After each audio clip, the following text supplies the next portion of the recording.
கர்த்தர் அவர் பேசுவாராக. இந்த மாதத்திலும் கர்த்தர் நமக்கு கொடுத்து அந்த வாக்குத்தத்த வசனத்திலே இருக்கிற மீதியான அந்த வார்த்தையும் உங்களிடத்திலே பேசி அந்த வார்த்தையை நான் நிறைவு செய்ய நான் விரும்புகிறேன். கர்த்தருடைய நாமத்திற்கு மகிமை உண்டாகட்டும். எடுத்துக்கொள்ளுவோம். இந்த மாதம் கர்த்தர் நமக்கு கொடுத்த அந்த வாக்குத்தத்த வசனம் உங்களுக்கு நினைவு இருக்குமானால் அந்த வேத பகுதிக்கு நேராக உங்களுடைய வேதத்தை நீங்கள் திருப்பிக் கொள்ளும்படி உங்களை அன்போடு நான் கேட்கிறேன். சங்கீதங்களின் புஸ்தகம் 118 சங்கீதம் 23 வசனம். Psalms 118 verses 23. I will read for you. நான் வாசிக்கிறேன், கவனியுங்கள். சங்கீதம் 118:23. அது கர்த்தராலே ஆயிற்று, நம்முடைய கண்களுக்கு ஆச்சரியமாய் இருக்கிறது. அது கர்த்தராலே ஆயிற்று, அது நம்முடைய கண்களுக்கு ஆச்சரியமாய் இருக்கிறது. இன்றைக்கும் இந்த செய்தியை நான் நிறைவு செய்ய இந்த வசனத்தில் நான் எடுத்துக்கொண்டதான் அந்த வார்த்தை ஆச்சரியமாய் இருக்கிறது. It is marvellous. அது நம்முடைய கண்களுக்கு ஆச்சரியமாய் இருக்கிறது. பொதுவாக இந்த வார்த்தைகள் திருமண காலங்களில் அந்த திருமண அந்த அழைப்புதல்ல, அந்த வெட்டிங் இன்விடேஷனில் இந்த வார்த்தையை போடுவதை நாம் அறிந்திருக்கிறோம். இது கர்த்தராலே ஆயிற்று, அது நம்முடைய கண்களுக்கு ஆச்சரியமாக இருக்கிறது என்று அதில் போடப்படுகிறதை நாம் பார்க்கிறோம். இப்படி ஒரு அருமையான ஒரு வார்த்தை இந்த மாதம் கர்த்தர் நமக்கு தந்து அவர் நம்மை நடத்தி கொண்டிருக்கிறார். ஆச்சரியமாய் அவர் நடத்தி கொண்டிருக்கிறார். So marvelous, ஆச்சரியமாய். இந்த ஆச்சரியம் என்கிற ஒரு வார்த்தை வந்துட்டு இன்னொரு விதத்தில் நாம் சொல்லலாம், பிரமிப்பு என்றும் நாம் சொல்லலாம். பிரமிப்பு.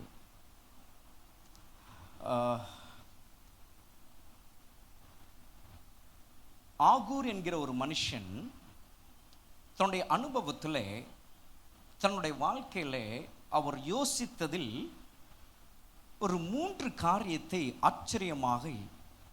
ஆச்சரியமாக பார்க்கிறார். அவர் ஆச்சரியமாக பார்த்ததை ஆச்சரியம் என்று அதை நமக்கு எழுதியும் கொடுத்திருக்கிறார். ஆகூர் என்கிற மனுஷன் எங்க தெரியுங்களா? ஆகூர் என்கிற ஒரு மனுஷன் தன்னுடைய வாழ்க்கையில், தன்னுடைய வாழ்நாட்களில் அவர் வாழ்ந்தபோது 3 காரியங்களை ஆச்சரியமாக அதை அவர் பார்க்கிறார். அவர் ஆச்சரியமாய் பார்த்ததை அதை எழுதியும் நமக்கு கொடுத்திருக்கிறார். வாசிப்போமா? அந்த ஆச்சரியம்தான் இந்த இடத்துல சங்கீதக்காரன் சொல்லுகிறது. நம்ம பொதுவாக ஆச்சரியம் நம்ம சொல்லுகிற அது ஒரு சாதாரணமான ஒரு வார்த்தை அல்ல. அதற்கு ஆழமான ஒரு உயிர் இருக்கு அந்த வார்த்தைக்கு. அதை ஆகூர் வெளிப்படுத்துகிறார். ஏன்னா அவர் அந்த 3ஐயும் பார்க்கும்போது அது ஆச்சரியத்திலே அவர் கொண்டு வருகிறார். எடுத்துக்கொள்ளுங்க, வாசிக்கலாம். நீதிமொழிகள் 30 அதிகாரம். Let's turn to Proverbs chapter 30. இந்த இடத்துல நம்ம வசனத்தை வாசிக்கிறோம் பாருங்க. 18 வசனத்தில் இப்படியாக நாம் வாசிக்கிறோம். Proverbs chapter 30 verses 18. 30 அதிகாரம் 18 வசனம் என்ன சொல்லுகிறார்னா, எனக்கு மிகவும் ஆச்சரியமானவைகள் 3 உண்டு அப்படின்னு அவர் தொடங்குகிறார் அந்த வார்த்தையை. எனக்குன்னு சொல்ல, அப்போ அதை நான் சொன்னேன் ஆகூர். அப்போ இதை ஆகூர் தான் சொன்னார் என்பதற்கு அந்த முதல் வசனத்தில் நீங்கள் வாசிச்சிங்கன்னா அது தெரியும். முதல் வசனத்தில் அந்த வார்த்தை போடப்பட்டிருக்கு. அந்த இடத்துல நம்ம வாசிக்கிறோம், யாக்கேயின் குமாரனாகிய ஆகூர் என்னும் புருஷன் ஈத்தியலுக்கு வசனித்து ஈத்தியலுக்கும் உகாலுக்கும் உரைத்த உபதேச வாக்கியங்கள். அப்போ ஒரு உபதேசமாக கொடுக்கப்பட்ட ஒரு வாக்கியங்களில் ஆகூர் சொன்ன ஒரு காரியம் என்னன்னா, நான் வாழ்ந்த இந்த காலங்களிலே என்னை ஆச்சரியப்படுத்தியது 3 என்று அவர் இந்த இடத்துல சொல்லுகிறார். எனக்கு மிகவும் ஆச்சரியமானவைகள் 3 உண்டு.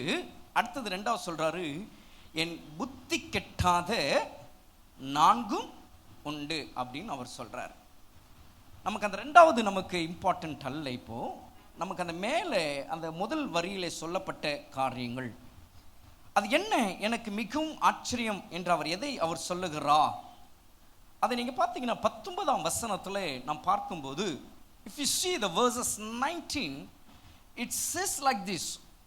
Agur wrote like this. என்ன அவர் இப்படி எழுதியிருக்கிறார்னா, அவையாவன ஆகாயத்தில் கழுகினுடைய வழியும் கண்மலையின் மேல் பாம்பினுடைய வழியும் நடுக்கடலில் கப்பலினுடைய வழியும். 3 காரியங்கள், 3 விஷயத்தை அவர் ஒன்று சொல்றாரு.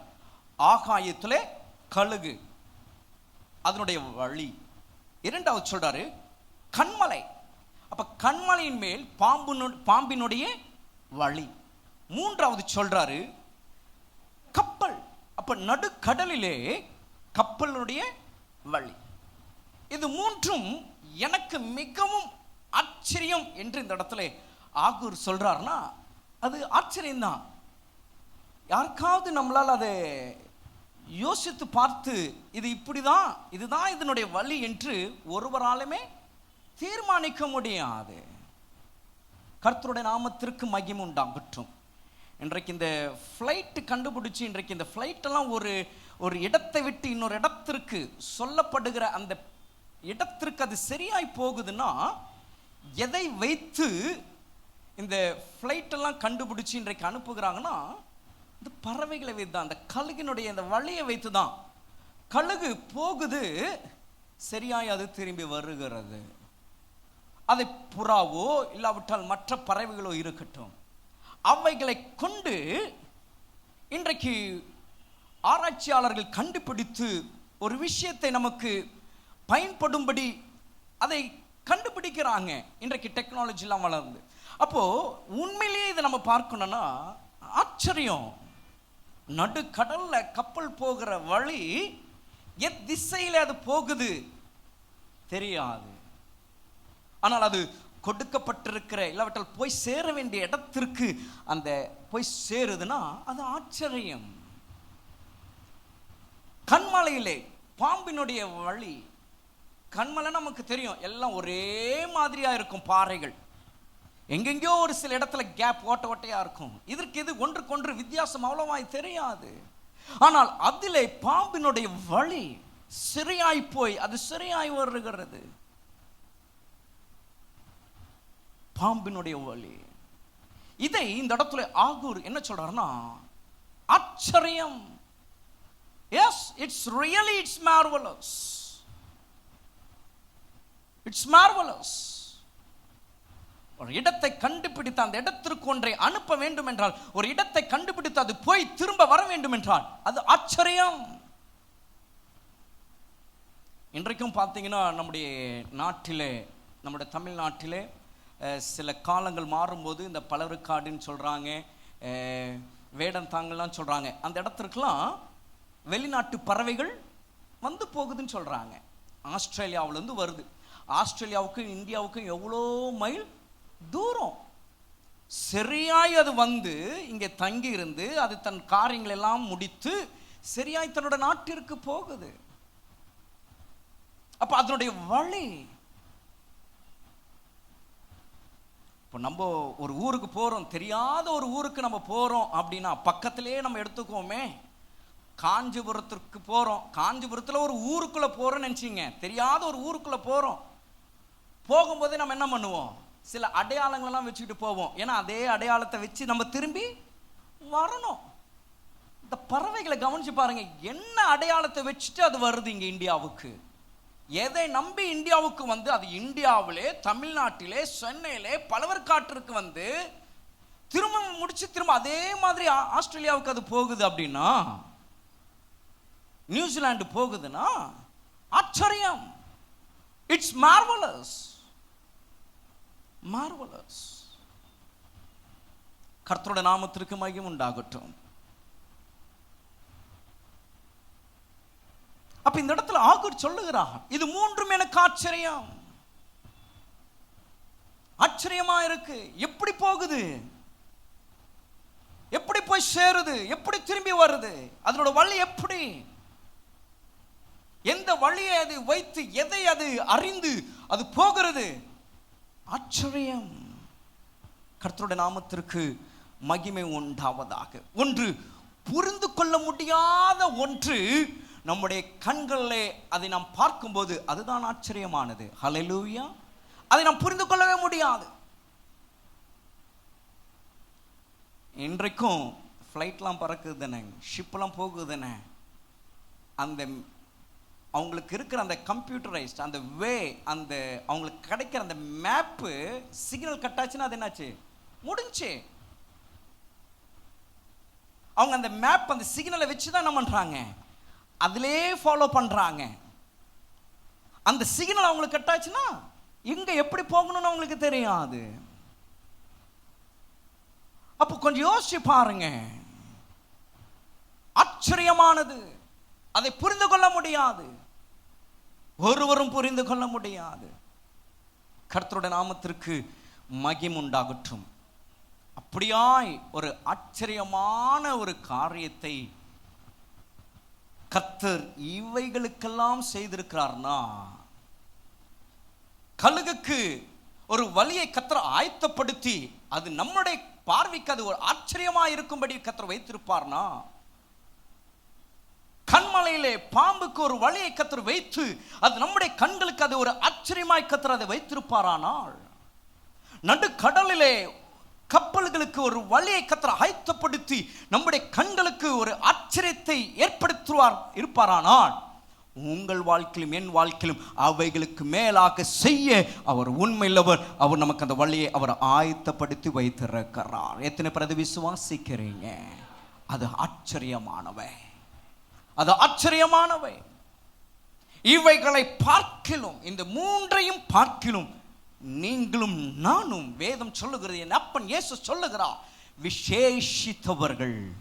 இவைகளுக்கே ஒரு வழி இருக்குமானால் உங்கள் வாழ்க்கையில நீங்கள் ஜெயமுள்ளவர்களாய் நீங்கள் வாழ, வெற்றி உள்ள ஒரு வாழ்க்கை வாழ, ஒரு சமாதானம் உள்ள ஒரு வாழ்க்கை வாழ கர்த்தர் வழியை உண்டு பண்ணி உங்களுக்கு முன்பாக அவர் வைத்திருக்கிறார். அது ஆச்சரியம். அது நம்மால் புரிந்து கொள்ள முடியாது. We never understand that. அந்த வழியை நாம் புரிந்து கொள்ள முடியாமல் இருக்கிறதுனால தான் சில நேரங்களில் நம்முடைய வாழ்க்கையில நம்ம பாடினோம், உயர்வானாலும் தாழ்வானாலும் என் ஆத்துமா பாடும். அப்போ வாழ்க்கையில் ரெண்டுமே வரும்.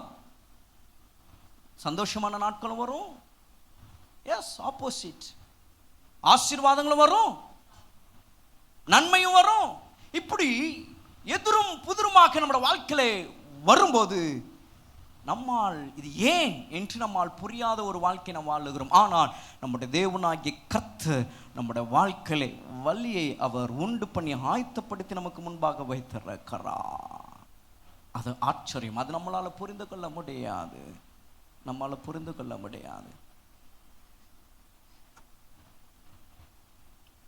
நம்ம பட்டணத்தில் நாம் இருக்கும் பொழுது சில இடங்களில் சில பூக்களை நாம் பார்ப்போம். நீங்கள் எல்லாரும் பூக்களை பார்த்துருப்பீங்க. சில பூக்கள் எல்லா இடங்களிலும் அதிகமாக நம்முடைய கண்களுக்கு தென்படும். சில பூக்கள் நம்ம பார்த்துருக்கவே மாட்டோம். இது வரைக்கும் நீங்கள் பார்த்துருக்கிறீங்களான்னு எனக்கு தெரியல,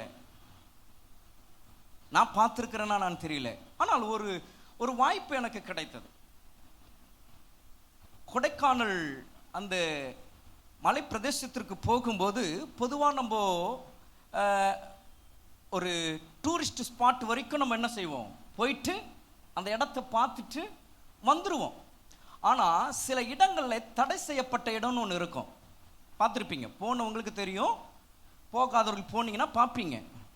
சில இடங்களில் அது ஊட்டியாக இருக்கட்டும், மலை பிரதேசங்களாக இருக்கட்டும், எந்த இடங்களாக இருக்கட்டும், சில இடங்கள் பார்த்தீங்கன்னா தடை செய்யப்பட்ட இடம். அப்படின்னா அது போகிறதுக்குரிய வழி கிடையாது. ஆனால் போகணும்னா அது அப்படி நம்மளுடைய கேரில் தான் நம்ம போயிட்டு வரணும் அந்த இடத்திற்குள்ள. அப்படி கொடைக்கானல்ல சில இடங்கள் இருக்கு. அப்போ என்னை அழைத்து கொண்டு போனதான என்னோட நண்பர்கள், அவர்கள் பல முறை அவர்கள் அந்த இடங்களுக்கெல்லாம் போயிருக்கிறதுனால என்னை அவர்கள் அழைத்து போன போது அவர்கள் பார்த்த இடங்களெல்லாம் நானும் பார்க்கணும்னு சொல்லி அவர்கள் கொண்டு போனாங்க. எங்கன்னா சில தடை செய்யப்பட்ட இடங்களுக்கெல்லாம் வித் பர்மிஷன் வாங்கி.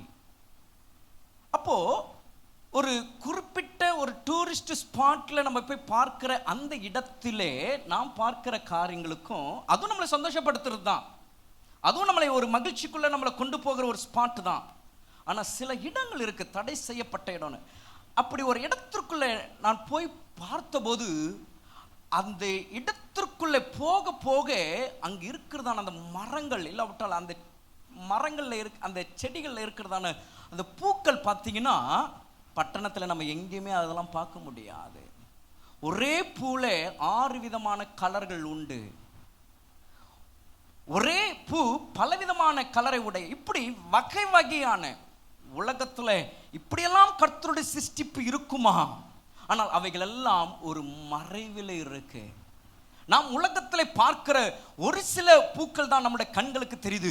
ஆனால் நாம் பார்க்காத எத்தனையோ அழகுள்ள பூக்கள், வகை வகையான பூக்கள், அவையெல்லாம் மறைந்து வாழ்ந்து கொண்டிருக்கிறது. அப்போ அதையெல்லாம் நான் போய் பார்த்தபோது எனக்குள்ள ஒரு பிரமிப்பு, எனக்குள்ள ஒரு ஆச்சரியம். இப்படி ஒரு இடத்துல, எந்த ஒரு மனிதர்களுடைய கண்களும் படாத ஒரு இடத்துல, எந்த ஒரு மனுஷனுடைய சாயல் இல்லாத ஒரு இடத்துல இப்படி ஒரு அழகான பூக்களா என்று நான் ஆச்சரியப்படக்கூடியவைகள் எத்தனையோ பூக்களை, வகை வகையான வித்தியாசமான பூக்களை நான் பார்த்தேன். பிரமிப்பாய் இருந்தது, ஆச்சரியமாய் இருந்தது. எப்படி இந்த இடத்துல, இந்த காட்டிற்குள்ளாக எந்த ஒரு மனுஷனும் வர முடியாத எந்த ஒரு சூழ்நிலையில் இந்த இடத்துல எப்படி இப்படி ஒரு பூக்கள்? சில இடங்களுக்கு போனா சில பூக்களுடைய வாசனை அவ்வளவு ஒரு வாசனையாக இருக்கும்.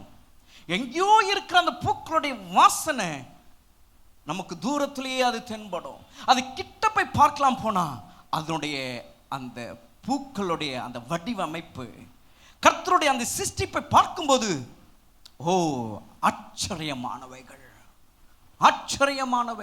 அப்ப கர்த்தரால் அப்படி உண்டாக்க முடியுமானால், எந்த ஒரு மனுஷனுடைய கண்களுக்கும் தெரியாத ஒரு இடத்துல, எந்த ஒரு மனுஷனும் வாழ முடியாத ஒரு இடத்துல ஒரு அழகான ஒரு வாசனை கொடுக்கக்கூடிய வகை வகையான ஒரு அழகான பூக்கள் ஒரு இடத்துல வாழ்ந்து கொண்டிருக்குமானால், அவைகளுக்கு என் தேவனாகிய கர்த்தர் செய்யக்கூடுமானால், என் தேவனுடைய ஜனமே, அவருடைய ரத்தத்தினாலே கல்வப்பட்டு அவருடைய ரத்தத்தினாலே சம்பாதிக்கப்பட்டு உங்களையும் என்னையும் என் தேவனாகிய கர்த்தர் எவ்வளவு விசேஷித்தவர்களாய் கர்த்தர் நம்மளை நடத்துவார் என்பதை நாம் ஆராய்ந்து பார்க்க வேண்டும். ஹல்லேலூயா.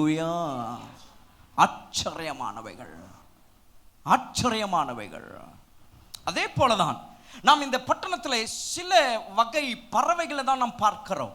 புறா பார்ப்போம், அது இதுன்னு காக்கா பார்ப்போம், 1-2 குருவிகள் பார்ப்போம், அவ்வளவுதான்.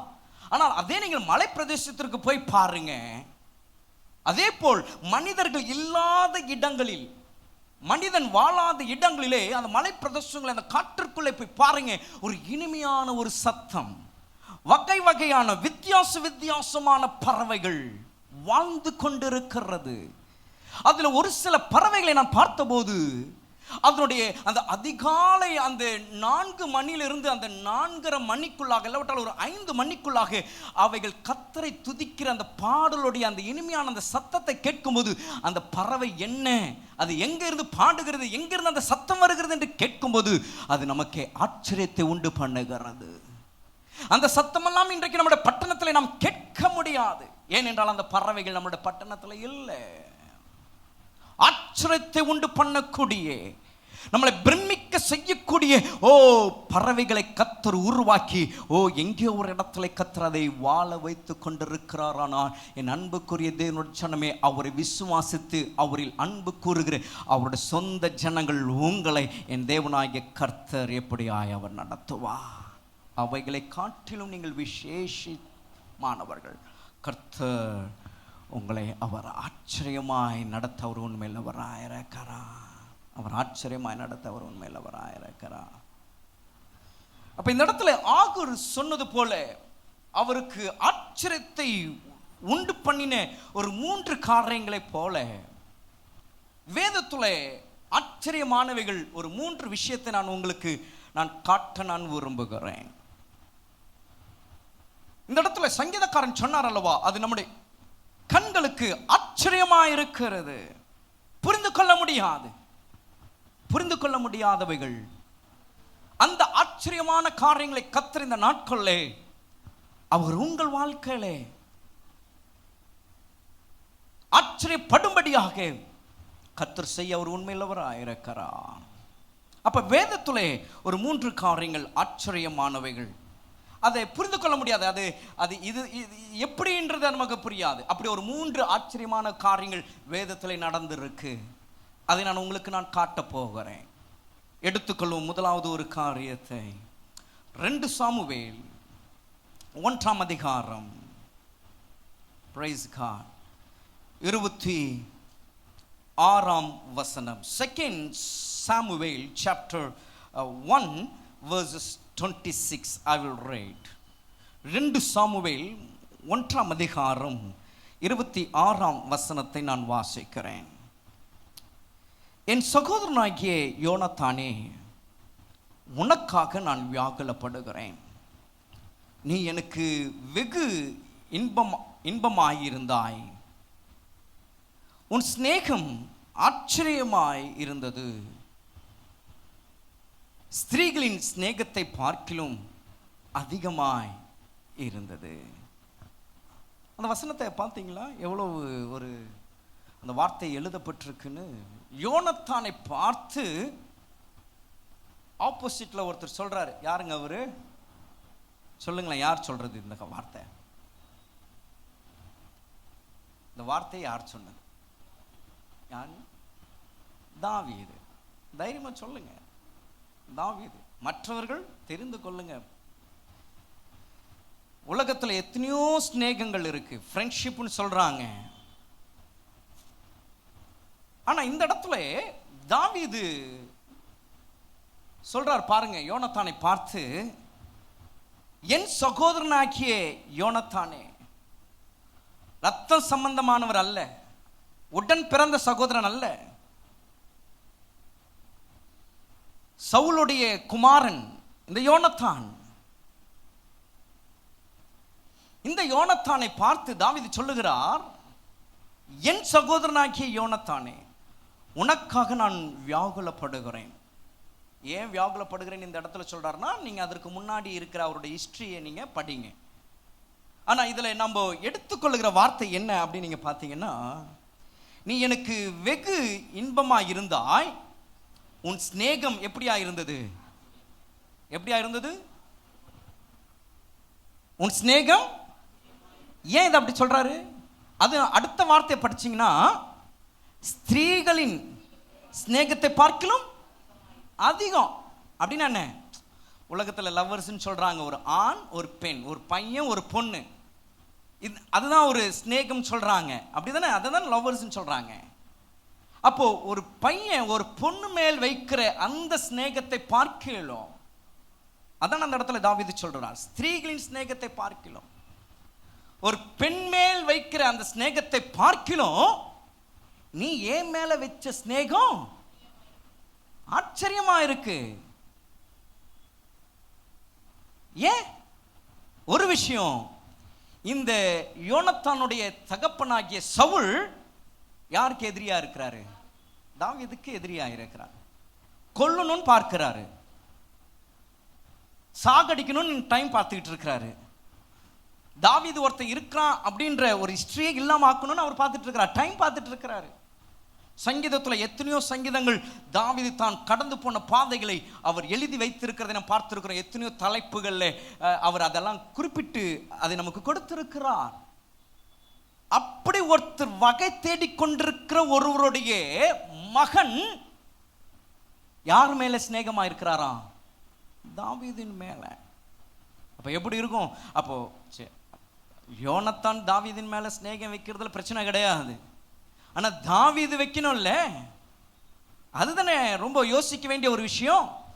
தனக்கு எதிரியினுடைய மகனை நம்ப முடியுமா? என்னத்துக்காக சிநேகிக்கிறான், என்னத்திற்காக கிட்ட வரான், என்னத்திற்காக என்னோட பழகுறான், என்னத்திற்காக என்கிட்ட பேசுறான், என்னத்திற்காக என்கிட்ட வரணும்னு நினைக்கிறான், இதெல்லாம் தானே யோசிக்க தோணும். ஆனா தாவீது யோனத்தானுடைய அந்த சிநேகத்தை அறிந்து கொண்டான். அந்த உண்மையான அந்த சிநேகம், அந்த உண்மையான அந்த அன்பு தாவீது அறிந்து கொண்டான். ஒவ்வொரு சூழ்நிலையிலும் யோனத்தான் தாவீதுக்கு செய்த காரியங்கள் தாவீதினுடைய இருதயத்தில் இருந்தபடினாலே யோனத்தானுடைய அந்த கடைசி கால, அந்த கடைசி சூழ்நிலை யோனத்தானை பார்த்து சொல்லுகிறார், என் மேலே வைத்த சிநேகம் ஆச்சரியம். உன் சிநேகம் ஆச்சரியமா இருந்தது, உன்னோட ஃப்ரெண்ட்ஷிப் ஆச்சரியமா இருந்தது. இதோட முடிச்சிருந்தா அது ஒரு பெரிய விஷயமா நம்ம பேச வேண்டியது இல்லை இந்த இடத்துல. ஆனா கீழே அடுத்தது சொல்லிட்டாரு, ஸ்திரீகளின் சிநேகத்தை பார்க்கணும். ஏன்னா ஒரு லவர்ஸ் தான் எப்படி பேசிக்குவாங்க, நீ இல்லாம நான் இருக்க மாட்டேன், நீ இல்லைன்னா என் உயிர் போயிடும், நீ பேசலன்னா என் உயிர் போயிடும், நீ பார்க்கலன்னா என் உயிர் போயிடும். அவங்க தான் அதை பேசிக்க முடியும். வேற யாரும் பேசிக்கிறத நம்ம பார்க்கல. கணவன் மனைவி அப்படி பேசுறாங்களா? தெரியாது. மனைவி கணவனை பார்த்து அப்படி பேசுறாங்களா? தெரியல. பிள்ளைகள் பெற்றோரை பார்த்து அப்படி பேசுறாங்களா? தெரியல.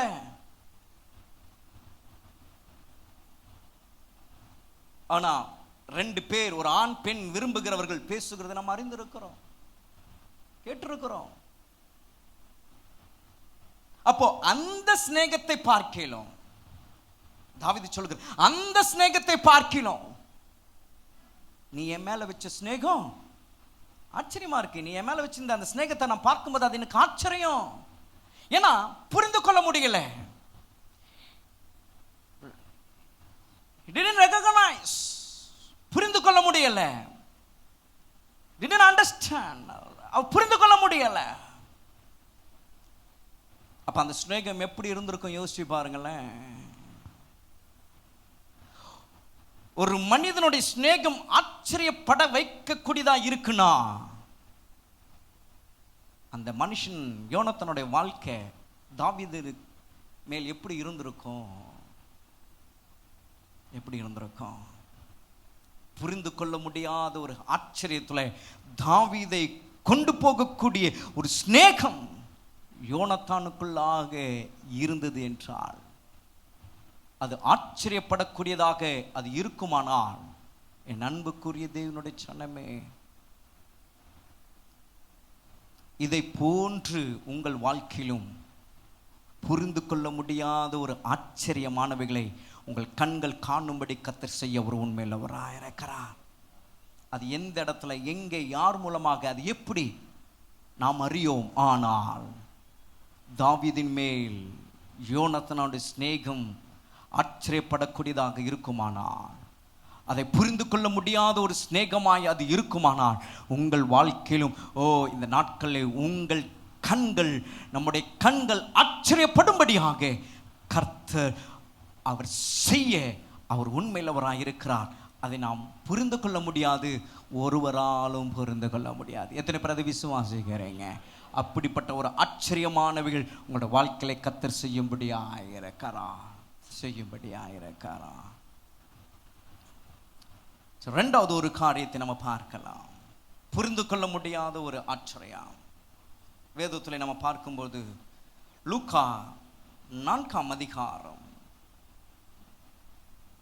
Luke's Gospel chapter 4 verses 36. லூக்கா 4ஆம் அதிகாரம் 36ஆம் வசனத்தை நான் வாசிக்கிறேன். I will read for you. Luca 4:36. Luke's Gospel chapter 4 verses 36. It says like this. எல்லாரும் ஆச்சரியப்பட்டு, இது என்ன வார்த்தையோ, அதிகாரத்தோடும் வல்லமையோடும் அசுத்த ஆவிகளுக்கும் கட்டளிடுகிறார், அவைகள் புறப்பட்டு போகிறதே என்று ஒருவரோடு ஒருவர் பேசிக்கொண்டார்கள். ஒருவரோடு ஒருவர் பேசிக்கொள்ள தொடங்கின போது அவர்கள் தொடங்கின வார்த்தை என்னன்னா ஆச்சரியத்தோடு. அந்த வார்த்தை அப்படிதான் நம்ம பார்க்கிறோம். ஆச்சரியத்தோடு, எல்லாரும் ஆச்சரியப்பட்டு, எல்லாரும் ஆச்சரியப்பட்டு. அப்ப எவரிபடி, எல்லாரும்னா அங்க இருக்கிற அத்தனை பேருக்குமே ஒரு ஆச்சரியம் தான். அப்ப இதுவரைக்கும் அவர்கள் கேட்டிராத, கண்டிராத, அனுபவித்திராத ஒரு காரியம் அந்த இடத்துல அங்க இருந்த எல்லாருக்கும் அங்க நடந்திருக்கு. அதனால்தான் அந்த வார்த்தை லூக்கா வைத்தியன் இப்படியாக சொல்லுகிறார், எல்லாரும் ஆச்சரியப்பட்டு. எல்லாரும் ஆச்சரியப்பட்டு என்ன சொல்றாங்க? இது என்ன வார்த்தையோ, அதிகாரத்தோடும் வல்லமையோடும் அசுத்த ஆவிகளுக்கும் கட்டளிடுகிறார், அவைகள் புறப்பட்டு போகிறதே. ஆண்டவராகிய இயேசு கிறிஸ்து ஊழியம் செய்த நாட்களில் அவர் அநேக அற்புதங்களை அவர் செய்கிறவராக இருந்தார். அவரிடத்தில் வந்தவர்களை அவர் சுகமாக்குகிறவராக இருந்தார். எனக்கு சித்தம் உண்டு, சுத்தமாகு என்று சொல்லி சுகமாக்கினார். அவரிடத்தில் வந்த ஒருவரையும் அவர் புறம்பே தள்ளவில்லை.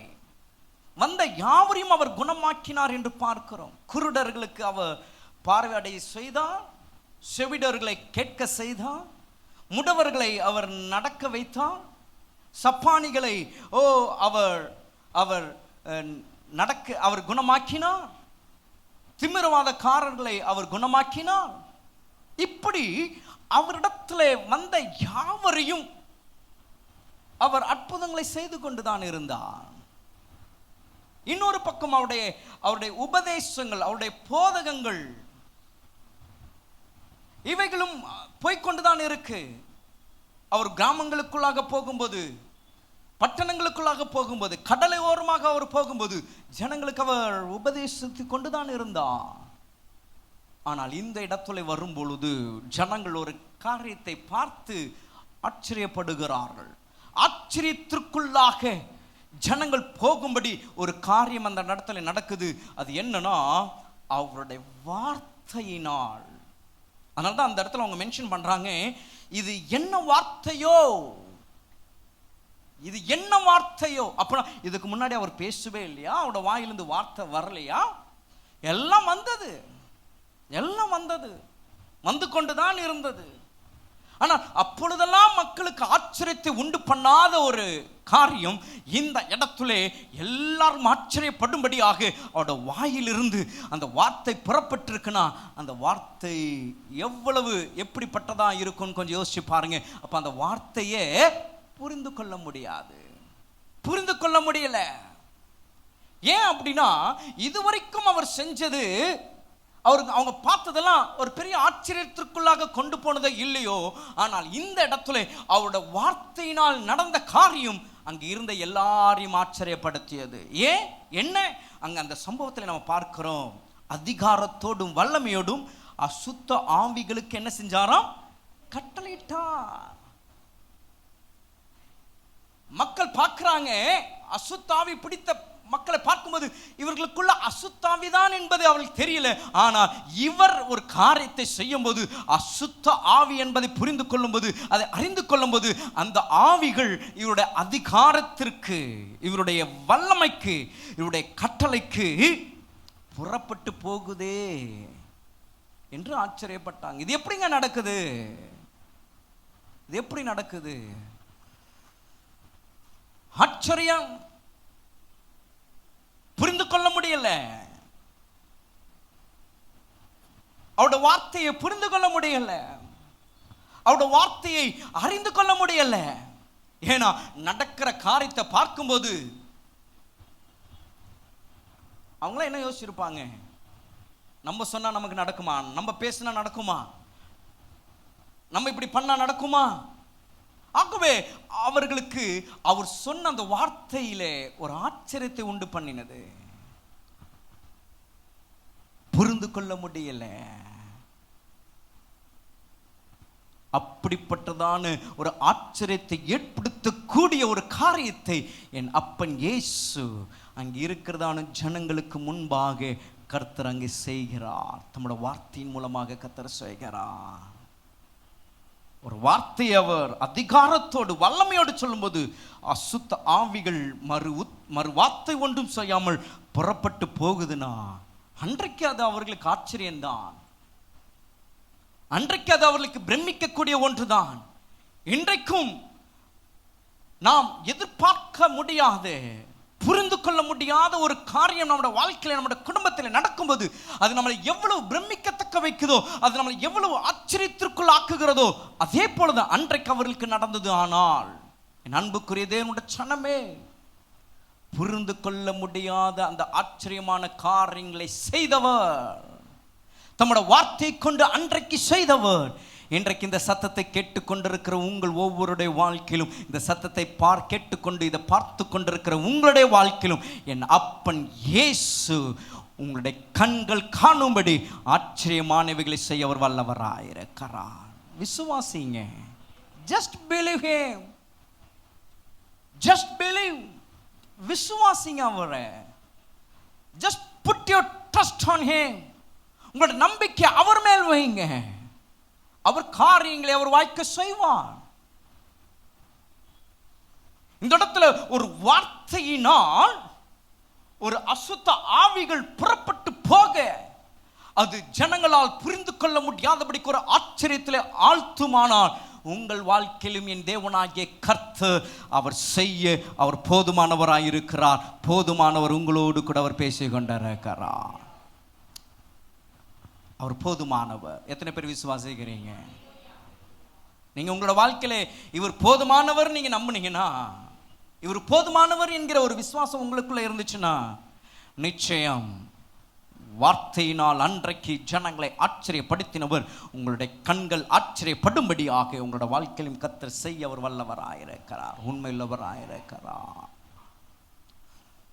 அப்ப இந்த இடத்துல இந்த ஒரு காரியம் ஆச்சரியப்படுத்தக்கதாக இருந்தது.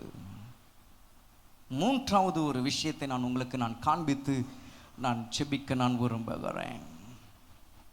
இந்த ஒரு காரியம் புரிந்து கொள்ள முடியாத ஒரு விஷயம், ஆனால் கர்த்தர் அதை அவர் செய்கிறார்.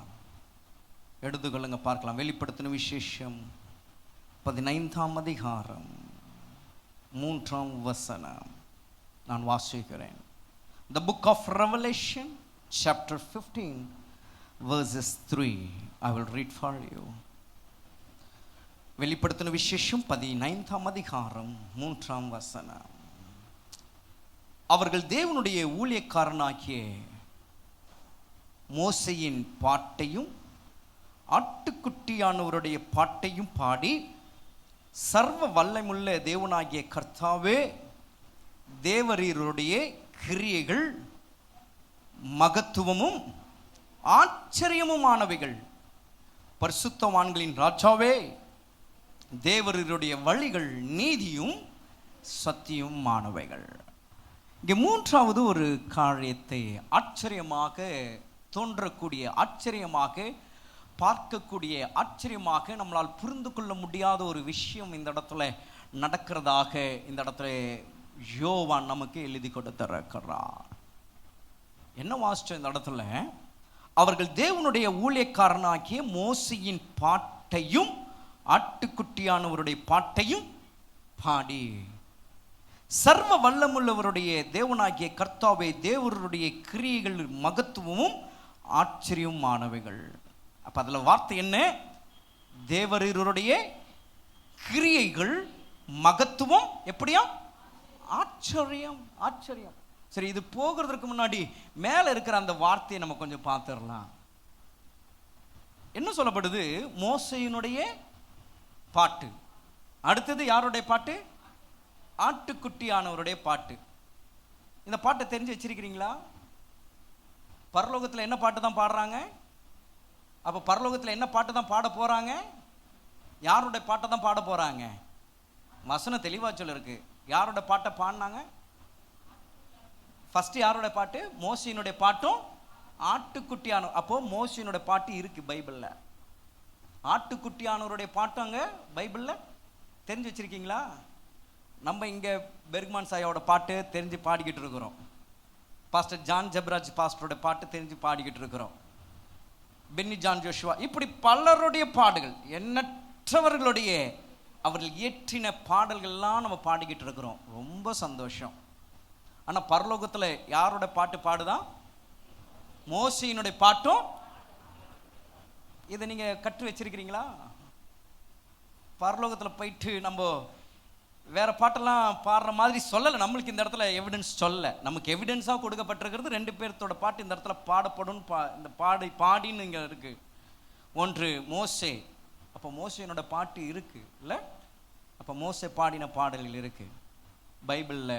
எனக்கு தெரியும், சொல்லிட்டா அது நல்லா இருக்காது. நீங்கள் உங்களுக்கு அது ஒர்க் ஹோம், அது ஆமாம், வீட்டு வேலை உங்களுக்கு. அது படிங்க, நீங்கள் நல்லா படித்து பாருங்க மோசேனோட பாட்டு என்னவா இருக்கும் அப்படின்னு. அடுத்தது ஆட்டுக்குட்டியாரனோட பாட்டு என்னவா இருக்கும்னு காஸ்பல்ல படித்து பாருங்க, சுவிசேஷங்களை படித்து பாருங்க, அங்கே பாடல்கள் இருக்கு. இவைகள் தான் பரலோகத்தில் பாடுறாங்களாம். அதனால தான் சபையில் ஏன் நமக்கு பாடல் ஆராதனைன்னு ஒன்று இருக்குது, ஏன் நம்ம முதல்ல ஒரு மணி நேரம் பாட்டை ஏன் வச்சுருக்கிறோன்னா, இங்கே நம்மளுக்கு அந்த பாட்டு பாடின பழக்கம் இருந்தால் தான், அந்த ப்ராக்டிஸ் இருந்தால் தான் மேலே நம்மளால் என்ன செய்ய முடியும்? பாட முடியும். இங்கே நம்ம கை கட்டி அமைதியாக நின்னோம்னா மேலேயும் போயிட்டு எப்படி தான் நிற்போம்? சொல்லுங்களேன். தெரிஞ்ச பெர்க்மன்ஸ் ஐயா பாட்டே நம்ம இங்கே நின்று பாட முடியல, கை கட்டிட்டு நிற்கிறோன்னா, தெரியாத மோசையினுடைய பாட்டியும் தெரியாத ஆட்டுக்குட்டியானோட பாட்டியும் நம்ம எப்படி அங்கே பாடுவோம்? அங்கேயும் நம்ம என்ன செய்வோம்? எப்படி தான்? ஏன்னா நமக்கு இங்கே நல்லா பழக்கப்படுத்திட்டு போகிறோம். எப்படி? இங்கே கை கட்டி அப்படியே அமைதியாக நிற்கிறோம், அங்கேயும் போயிட்டு. சிலர் எதுக்குடா நமக்கு அந்த தொந்தரவு, போகவே வேண்டாம், எப்படியாவது ஆராதனைக்கு போனால் போதும்ட்டு செய்திக்கு வந்துடுறோம், இல்லாட்டி அறிவிப்பு பகுதிக்கு வந்துடுறோம். அப்படி அல்ல.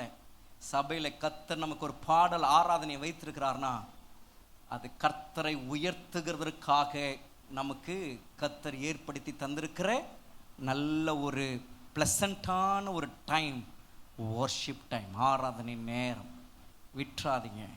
ஏன்னா பரலோகத்தில் செய்தி 1 மணி நேரம் பிரசங்கிக்கப்படும் எங்கேயும் எழுதலை, ஆனால் பரலோகத்தில் பாடப்படும் எழுதப்பட்டிருக்கு. ஆமென். ஆமாம், நம்ம கேட்கிறவர்களாகவே நம்ம இருந்துட்டு மேலே நம்ம செயல்படுகிறவர்களாக நம்ம இல்லைன்னா ஒரு பிரயோஜனம் இல்லை. ஆகவே அன்பாய் இந்த நாட்களில் மக்கள், விசுவாச மக்களுக்கு சொல்லுகிற காரியம், பாடல் ஆராதனைக்கு வந்துருங்க. எவ்வளோ பிரயாசம் எடுக்கிறோம், எல்லாவற்றுக்கும் எவ்வளோ பிரயாசம், நம்மளோட சொந்த காரியங்களுக்கு எவ்வளோ முயற்சி எடுக்கிறோம். ட்ரெயினுக்கு ஒரு விஷயம் போதும், ட்ரெயின் நமக்கு ஒரு பெரிய எக்ஸாம்பிள். பஸ்ஸு கூட இந்த நாட்களில் ட்ராவல்ஸில் என்ன பண்ணிட்டாங்கன்னா, ஏறுற வரைக்கும் ஃபோன் பண்ணுறான், எடுக்கிறது கிடையாது. அப்படி தானே? ஃபோன் உங்களுக்கு தெரியும். ஒரு ப்ரைவேட் பஸ்ஸோ இப்போ கவர்மெண்ட் பஸ்ஸில் கூட ஃபோன் பண்ணுறான், எங்கே இருக்கிறீங்க அப்படின்னு சொல்லி ஒரு தகவல் கேட்குறாங்க, வெயிட் பண்ணுறாங்க. ஆனால் ட்ரெயினுக்கு அது கிடையாது. அவன் டைமுக்கு நம்ம போய் நின்னா தான் ட்ரெயின் போய். ஆமாம், அப்போ ஒரு டைமுக்கு நம்ம காலையில் ஒரு 4:30 மணிக்கு ட்ரெயின் நமக்கு புக்காக இருக்குன்னா எத்தனை மணிக்கு நம்ம போய் அங்கே நிற்போங்க? கொஞ்சம் யோசிச்சு பார்க்கணும். அந்த இடத்துல நமக்கு ஜுரமே இருக்குன்னு நினச்சிங்களேன், அந்த நேரம் நம்மளால் வயிற்று வலி தாங்க முடியாத ஒரு பிரச்சனை, அதை பார்த்துட்டு நம்ம பொறுமையாக ஒரு 5:10க்கு போகலாம். 4:30க்கு தானே ட்ரெயின், 5:10க்கு போய் நம்ம ஏறி உட்காரலான்னா அங்கே ட்ரெயின் இருக்குமா? அந்த இடத்துல இருக்காது. அப்போ நம்ம போய் சேர வேண்டிய இடத்துல நம்ம போய் சேருவோமா? இல்லை. அந்த ஒரு பயம் இருந்து நம்ம என்ன பண்ணுறோம், வயிற்று வலியோ தலைவலியோ ஜுரமோ அதெல்லாம் போய் உட்கார்ந்த பிறகு என்ன பண்ணிக்கலாம், பார்த்துக்கலாம். சண்டையே இருந்தாலும் ட்ரெயினில் போய் சண்டை போட்டுக்கலாம். முதல்ல கிளம்புன்னு சொல்லி என்ன பண்ணுறோம், 4:30 மணி ட்ரெயினுக்கு 4 மணிக்காவது போயிடுவோமா இல்லையா? அது எத்தனையோ கிலோமீட்டர், எவ்வளோ தூரம், ஸ்டேஷன் எங்கேயோ, நம்ம வீடு எங்கேயோ இருந்தால் அந்த 4:30க்கு 4 மணிக்கே நம்ம என்ன பண்ணுறோம், ரொம்ப ஆயத்தப்படுறோம். அது ஏன் சபைக்கு மாத்திரம் நம்ம அப்படி கொடுக்க நம்ம யோசிக்கிறோம்? அதுவும் எனக்கு புரியாத ஒரு ஆச்சரியமாக தான் இருக்குது எனக்கு இன்னைக்கு வரைக்குமே. எனக்கு அந்த 3 ஆகூருக்கு 3, எனக்கு 4, எனக்கு 4. ஏன்னா நான் மெய்ப்பன் பாருங்க, ஊழியக்காரன்ல, எனக்கு 4 ஆச்சரியம். ஒன்று என்னதுங்க,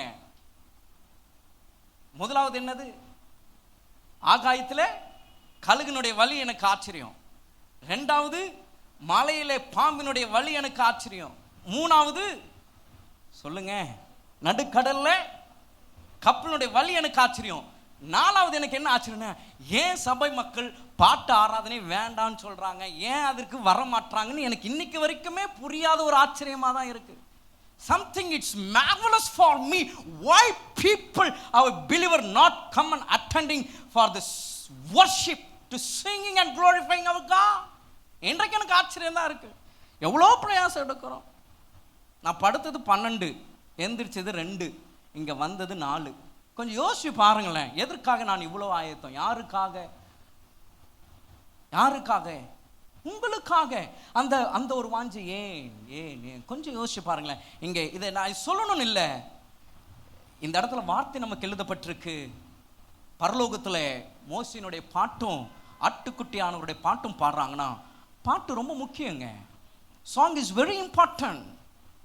நம்ம அதை அசட்டியாக நம்ம விட்டுறக்கூடாது.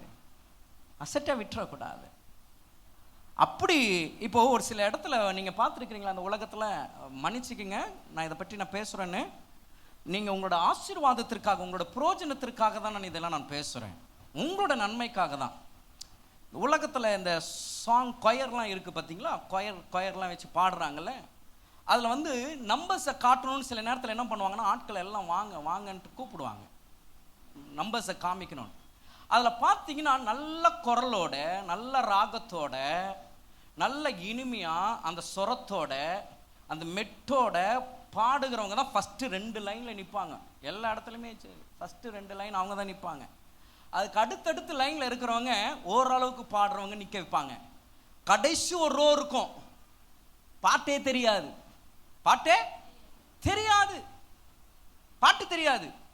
பாடினாலும் படிப்பாங்க. எந்த காலத்திலும் அவங்க அப்படி வந்துகிட்டு இருப்பாங்க, படிச்சுக்கிட்டு இருப்பாங்க. அவங்க லாஸ்ட் ரோ, ஏன்னா இவங்களுக்கு தேவை கணக்கு.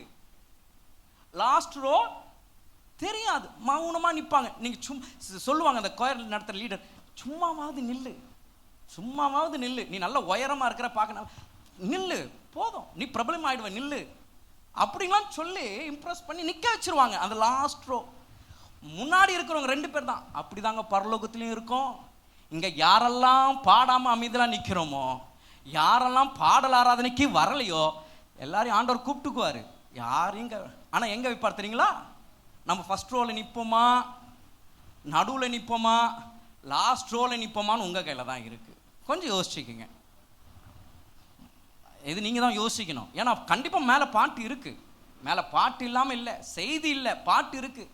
ஆனால் முன்னாடி ரோவில் நம்ம நிற்போமா, பாடுறவங்களா, இல்லாட்டி திக்குமுக்கி ஏதோ பாடுறவங்களா இருக்கணும்னு சொல்லிட்டு செகண்டு நடுவில் நிற்போமா, பாட்டே தெரியாத ஆண்டவர் சரி வந்திருக்கிற பின்னாடியாவது நின்றுக்கு, அவ்வளோதான் உன்னோட இடம், உன்னோட கிரீடம் எங்கே இருக்கு, உனக்கு நான் வச்ச கிரீடம் எங்கே இருக்கு, பின்னாடி தான் இருக்கு, நீ பின்னாடி தான் அப்படின்னு இருக்க போகிறோமா?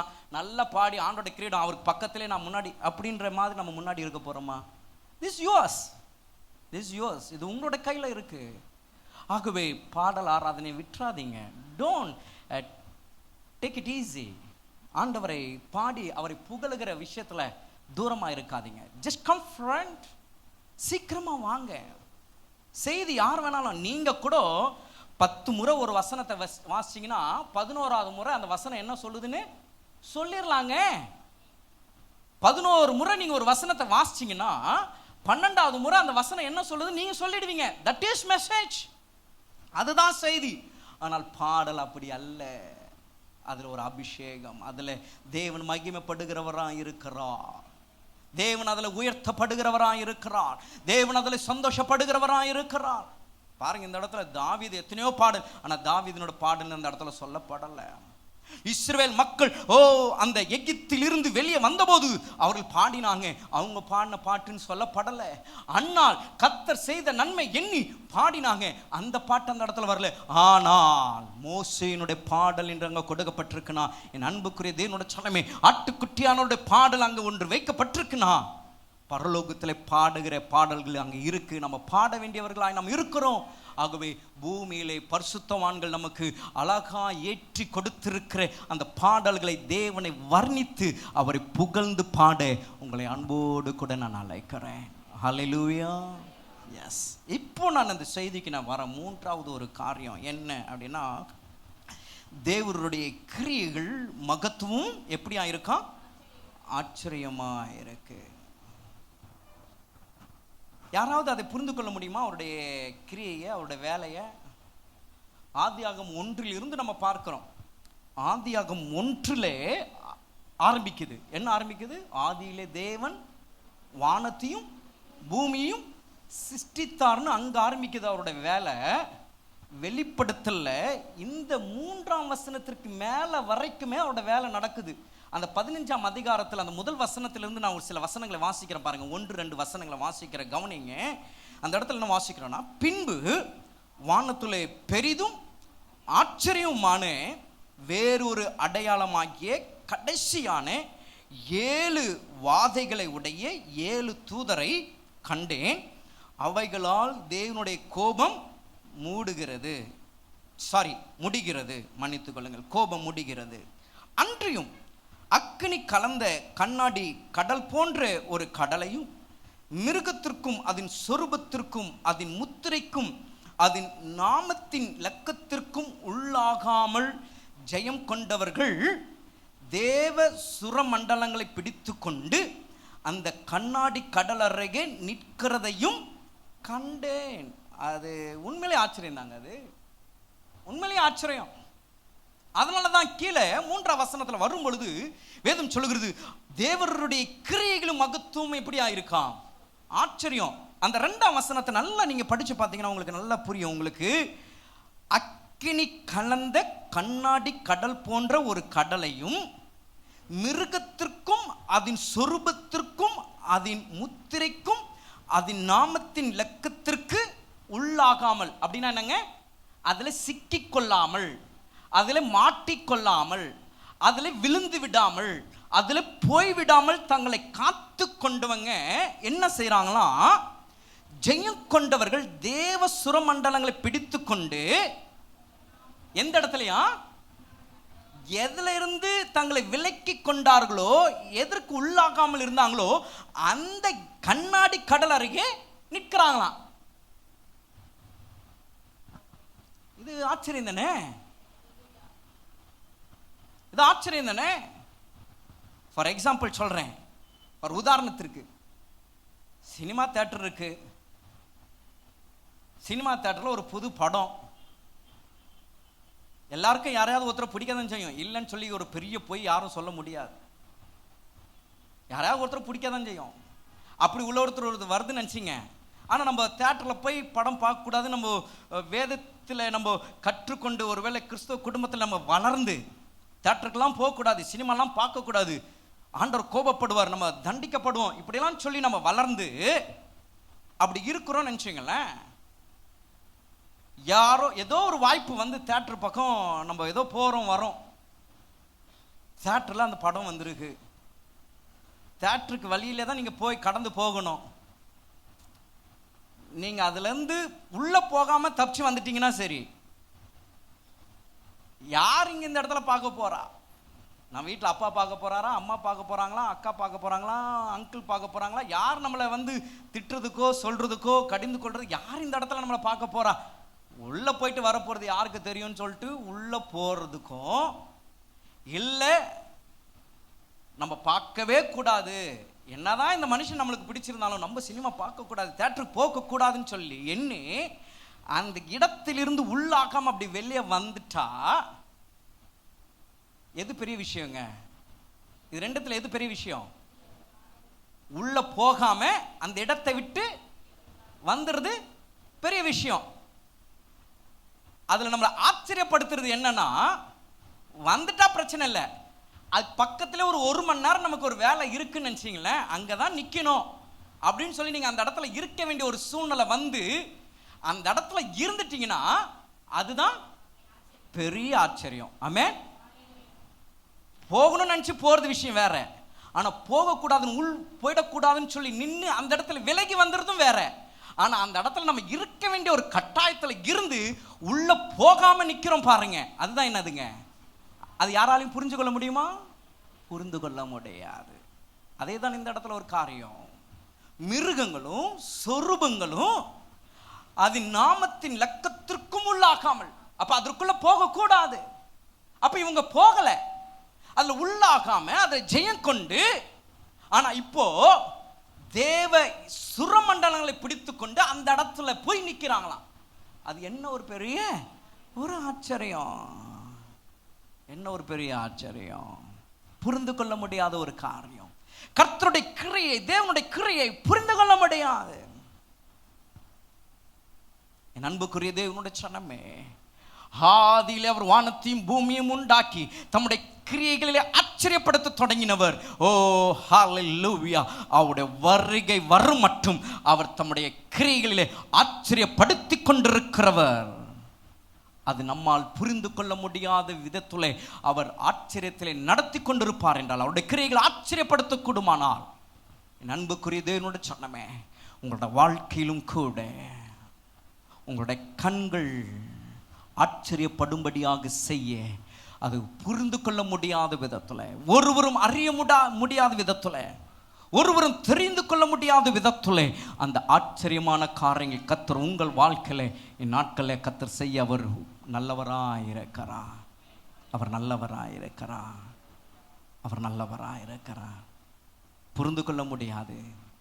இது எப்படி, எவ்வாறு, எங்கே, யாரால், ஒன்றும் உங்களால் புரிந்து கொள்ள முடியாது.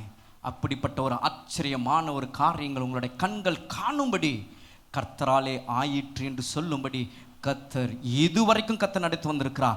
ஒருவேளை அந்த அனுபவம் இதுவரையிலும் நீங்கள் கண்டிராமல் இருப்பீர்களானால், இன்றைக்கு இந்த வார்த்தை கேட்டுக்கொண்டிருக்கிற உங்கள் வாழ்க்கையிலே இனி கர்த்தர் செய்ய அவர் ஆயத்தம் உள்ளவராக இருக்கிறார். எத்தனை பேர் அதை விசுவாசிக்கிறீங்க? விசுவாசிக்கிறவங்க இருக்கிற இடத்துல அப்படி நம்ம எழுந்து நிற்போமா? கண்களை மூடி கர்த்தரை நோக்கி நாம் பார்க்க போகிறோம். அவருடைய கிரியைகள் ஆச்சரியமானவைகள். அவருடைய கிரியைகள் ஆச்சரியமானவைகள். உங்களோட வாழ்க்கையிலும் அப்படிப்பட்ட காரியங்கள் உங்களோட வாழ்க்கையில கர்த்தர் செய்ய இருக்கிறார். சில நேரங்களில் சிலர் சொல்லுவாங்க, கேட்டிருப்பீங்க, இதெல்லாம் ஆச்சரியப்படுற மாதிரி ஒன்றும் இல்லைங்க, இதெல்லாம் ஆச்சரியப்படுகிற மாதிரிலாம் ஒன்றும் ஒரு பெரிய விஷயம் இல்லை. இது வரைக்கும் நீங்கள் அப்படி கேட்டிருக்கலாம், ஒருவேளை நீங்கள் சொல்லியிருக்கலாம். ஆனால் இந்த நாட்களில் ஓ ஹல்லேலூயா, மிகவும் ஆச்சரியப்படக்கூடியவைகள் உங்கள் கண்கள் காண உங்கள் வாழ்க்கையில கர்த்தர் செய்கிற காரியத்தை நீங்கள் பார்க்க போறீங்க. God is going to do.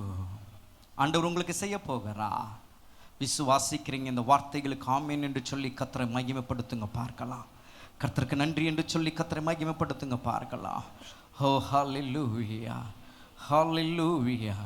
உங்கள் வாழ்க்கையில நீங்கள் எந்த சூழ்நிலையில் நீங்கள் போய்கொண்டிருந்தாலும், எந்த நிலையில் நீங்கள் போய்கொண்டிருந்தாலும், ஓ ஹல்லேலூயா, உங்களோட தனிப்பட்ட வாழ்க்கையில் நீங்கள் எதை எதிர்கொண்டு இருந்தாலும், இதோ கர்த்தர், இதோ கர்த்தர் உங்களுக்கு ஆச்சரியமானவைகளை அவர் செய்கிறவராக இருக்கிறார். கர்த்தராலே ஆயிற்று என்று சொல்லும்படி உங்களுடைய கண்கள் அது ஆச்சரியப்படும்படியாக கர்த்தர் செய்யும்படியாக இருக்கிறார். ஓ யோனத்தானுடைய சிநேகம் ஆச்சரியமாக இருக்குமானால், எங்கள் அப்பன் இயேசுடைய வார்த்தை அது ஆச்சரியப்படத்தக்க வைக்க கூடுமானால், ஓ வானத்துலே ஓ ஹல்லேலூயா ஜெயம் கொண்டவர்கள் ஓ அந்த கண்ணாடிக்கு முன்பாக நிற்க, அதன் அருகிலே நிற்க அது ஆச்சரியப்படக்கூடியவைகளாக இருக்குமானால், உங்கள் வாழ்க்கையிலும் என் தேவனாகிய கர்த்தர் அந்த ஆச்சரியமானவைகளை செய்ய இதோ உங்கள் அருகில் அவர் கடந்து வந்திருக்கிறார். உங்களோடு கூட பேசினவர் உங்கள் அருகிலே வந்திருக்கிறார். இவ்வளவு நேரமாய் உங்களோடு கூட இடைப்பட்டவர், உங்களோடு தனிப்பட்ட ரீதியாக உங்களோடு கூட பேசினவர் உங்கள் அருகிலே வந்திருக்கிறார். ஆச்சரியங்களை செய்யும்படியாக, ஆச்சரியங்களை காட்டும்படியாக, ஆச்சரியங்களை உண்டு பண்ணும்படி உங்கள் அருகிலே வந்திருக்கிறார். ஓ ஹல்லேலூயா, ஹல்லேலூயா, ஹல்லேலூயா. அந்த ஆச்சரியமானவைகள் உங்கள் கண்கள் காணும்படி இப்பொழுது அவருக்கு முன்பாக உங்களை விட்டு கொடுங்க. உங்களுடைய சூழ்நிலை விட்டு கொடுங்க, உங்களோட வாழ்க்கையை விட்டு கொடுங்க. எந்த நிலையாக இருந்தாலும் அவை எல்லாவற்றையும் அவருக்கு முன்பாக விட்டு கொடுங்க. ஆச்சரியமானவர், ஆச்சரியமானவைகளை உங்களுக்கு அவர் செய்ய அவர் வல்லவராக இருக்கிறார். நம்புகிறவங்க, விசுவாசிக்கிறவங்க, இப்பொழுது கர்த்தர் என்ற வாழ்க்கையில் அவர் செய்ய அவர் உண்மையுள்ளவர். ஓ இதோ என் அருகில் இருக்கிறார் என்று நம்புகிறவங்க கரங்களை தட்டி, கரங்களை தட்டி, இதுவரைக்கும் உங்களுக்கு ஒரு முடிவு தெரியலையா? இதுவரைக்கும் நீங்கள் தடுமாறுகிறீர்களா? ஏதோ ஒரு விஷயத்தில் நீங்கள் போய்கொண்டிருக்கிறீங்களா? இதோ உங்கள் கண்கள் ஆச்சரியப்படும்படியாக கர்த்தர் உங்களோட வாழ்க்கையில் அதை செய்கிறவராக இருக்கிறார். இட் மே பி, ஓ ஹல்லேலூயா, எதுவாக இருக்கலாம். ஓ whatever it may be, whatever it may be, அவர் உங்களோட வாழ்க்கையிலே ஓ it will be marvelous, அது உங்களுக்கு ஆச்சரியமாக இருக்கும்படி அவர் செய்கிறவராக இருக்கிறார். உங்கள் கண்கள் காணும், உங்கள் கண்கள் காணும். அது உங்கள் குடும்பத்திலோ, உங்களோட வாழ்க்கையிலோ, உங்களோட வேலையிலோ, உங்களோட ப்ரொமோஷனிலோ, உங்களோட வருமானத்திலோ, உங்களோட உறவுகளிலேயோ, ஏதோ ஒரு காரியங்களிலே நீங்கள் ஆச்சரியப்படும்படியாக கர்த்தர் செய்கிறீங்க. இதோ அவருடைய கிரியை ஆரம்பித்திருக்கிறார். அவர் தம்முடைய கிரியை உங்களோட வாழ்க்கையில் செய்ய ஆரம்பித்திருக்கிறார். நீங்கள் உன்னிப்பாய் கவனித்து கொண்டே இருங்க. உன்னிப்பாய் நீங்கள் பார்த்து கொண்டே இருக்கிறீங்க. எதில் கர்த்தர் எனக்கு செய்து கொண்டிருக்கிறார், எதை கர்த்தர் என்னோட குடும்பத்திற்கு கர்த்தர் செய்து கொண்டிருக்கிறார், எதை என்னோட வாழ்க்கையில் அவர் செய்து கொண்டிருக்கிறார், நீங்கள் கவனித்து கொண்டே இருங்க. அப்பொழுது நீங்கள் அதை பார்க்க முடியும். அப்பொழுது நீங்கள் சொல்ல முடியும், அது நம்முடைய கண்களுக்கு ஆச்சரியமாக இருக்கு. அது கர்த்தருக்கு, அது கர்த்தராலே ஆயிற்று, அது கர்த்தராலே ஆயிற்று, அது கண்களுக்கு ஆச்சரியம். ஹல்லேலூயா, ஹல்லேலூயா, ஹல்லேலூயா, ஹல்லேலூயா. தேசமே பயப்படாது, மகிழ்ந்து களி கூறு. தேசமே பயப்படாது, மகிழ்ந்து களி கூறு. சேனையின் கர்த்தர் உன் நடுவில் பெரிய காரியம் செய்திடுவார். சேனையின் கர்த்தர் உன் நடுவில் பெரிய காரியம் செய்திடுவார். தேசமே பயப்படாதே, மகிழ்ந்து கூறு. தேசமே பயப்படாதே, மகிழ்ந்து களி கூறு. மகிழ்ந்து களி கூறுங்க. தேசமே பயப்படாதே. உங்களுடைய கண்கள் ஆச்சரியப்படும்படி ஆக கர்த்தர் எல்லாவற்றையும் அவர் உங்களுக்காக அவர் செய்து முடிப்பார் என்று உங்களை நான் வாழ்த்துகிறேன். கர்த்தர் உங்களோடு கூட அவர் வருவாராக. பரலோக பிதாவே, இந்த ஆசீர்வாதமான இந்த மகிமையான இந்த ஆராதனைக்காக நாங்கள் நன்றி செலுத்துகிறோம். உங்களுடைய பிரசன்னம் எங்கள் மத்தியிலே மட்டும் இருந்து எங்களை நடத்தி கொண்டிருப்பதற்காக ஸ்தோத்திரம். ஒவ்வொரு பகுதி நீர் ஆவிக்குள்ளாக மாற்றி கர்த்தருடைய ஆவியானவர் எங்களோடு இடைப்பட்டதற்காக ஸ்தோத்திரம். ஒவ்வொரு பகுதியிலும் ஒரு மகிமையான ஒரு அனுபவத்திற்குள்ளாக நீர் எங்களை நடத்தினதற்காக நன்றி செலுத்துகிறோம். உம்முடைய வார்த்தை நீர் தந்ததற்காக ஸ்தோத்திரம். இந்த வார்த்தையின்படியாக தம்முடைய ஜனங்களை தொடர்ந்து கர்த்தர் நீங்க நடத்துவீராக. கர்த்தராலே ஆயிற்று, அது கண்களுக்கு ஆச்சரியமாக இருந்தது என்று நாங்கள் ஒவ்வொருவரும் சொல்லும்படி நம்முடைய பிள்ளைகளோட வாழ்க்கையிலே குடும்பத்திலே கர்த்தர் அதை செய்வீராக. வேதத்திலே நாங்கள் பார்த்தோமே, ஆச்சரியமான காரியங்களை நாங்கள் தியானித்தோமே. எங்கள் வாழ்க்கையிலும் கர்த்தர் நீர் அப்படியே நீ செய்வீராக, சாட்சியாய் நிறுத்துவீராக. இயேசுவின் நாமத்தில் இந்த பரிசுத்த ஆராதனையை எடுக்கிறோம் நல்ல பிதாவே, ஆமென்.